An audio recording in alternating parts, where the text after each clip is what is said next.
మా ఫ్రెండ్ నాకు ఒక పోస్ట్ని అయితే షేర్ చేశాడు ఇన్స్టాగ్రామ్లో. ఏంటని ఓపెన్ చేసి చూస్తే దురంధర్ తెలుగు మూవీ ప్రీమియర్స్ అయితే ఏపీ అలాగే తెలంగాణలో క్యాన్సిలేషన్ చేశారని తెలిసింది. కానీ వెంటనే నేను డౌట్ వచ్చి మా టికెట్స్ అయితే చూశాను, క్యాన్సిల్ అయితే అవ్వలేదు. మళ్ళీ అయితే మా టికెట్లు ఏమైనా క్యాన్సిలేషన్ మీకు మళ్ళీ అప్డేట్ అయితే ఇస్తాను. మీరు ఇన్స్టాగ్రామ్లో చూస్తే ఫాలో చేసుకోండి, యూట్యూబ్లో సబ్స్క్రైబ్ చేసుకోండి. కానీ ఎందుకు ఏంటి అనేది ఇప్పుడుదే క్వశ్చన్ మార్క్. కానీ వాళ్ళు చెప్పిన రీజన్ ఏంటంటే ప్రొడక్ట్ డిలే వల్ల మాత్రమే క్యాన్సిలేషన్ చేసామన్నారు. ఈ రోజు దాకా ప్రొడక్ట్ రాలేదంటే నాకు ఎందుకు డౌట్ కొడుతుంది. ఉస్తాద్ భగత్ సింగ్ ఆడదేమో అన్న దాని మీద వీళ్ళు ప్రీమియర్స్ క్యాన్సిల్ చేశారేమో అనుకుంటున్నాను.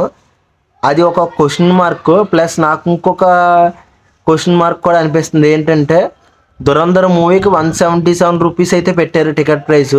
హైక్ చేయలేదు, ఏం చేయలేదు. కానీ ఉస్తాద్ భగత్ సింగ్ అయితే రేట్లు పెంచినట్టున్నారు. ఎందుకంటే ప్రతి తెలుగు మూవీకి 250 ప్లస్ ఉంటుంది, 295 300 దాకా పెడతారు టికెట్ ప్రైస్.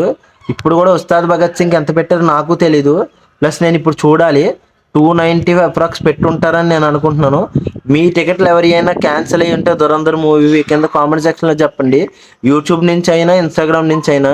మళ్ళీ నా టికెట్ క్యాన్సిల్ అయితే మాత్రం మీకు ఖచ్చితంగా అప్డేట్ అయితే వస్తుంది.